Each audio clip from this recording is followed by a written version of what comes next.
Did you know that Coke used to be made with cane sugar in the US? But in 1984, they switched to corn syrup. You might wonder why they made the change. They did it to save money.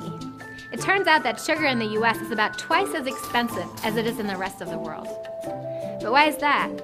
Well, it can be explained by a concept economists talk about a lot: concentrated benefits and dispersed costs. Let me explain. In 1982, President Reagan reimposed a quota on imported sugar.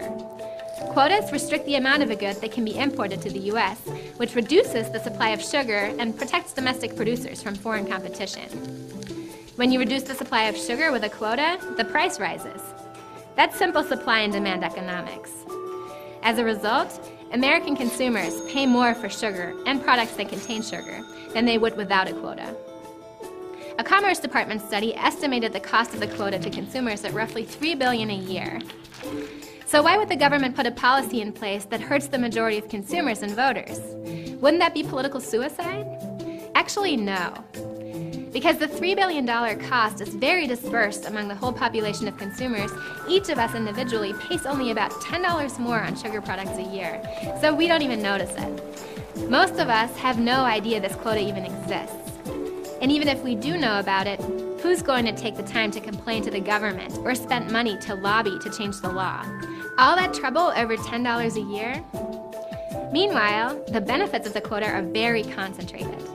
Between 1980 and 1998, each American sugar farmer made roughly $3 million a year extra as a result of the quota.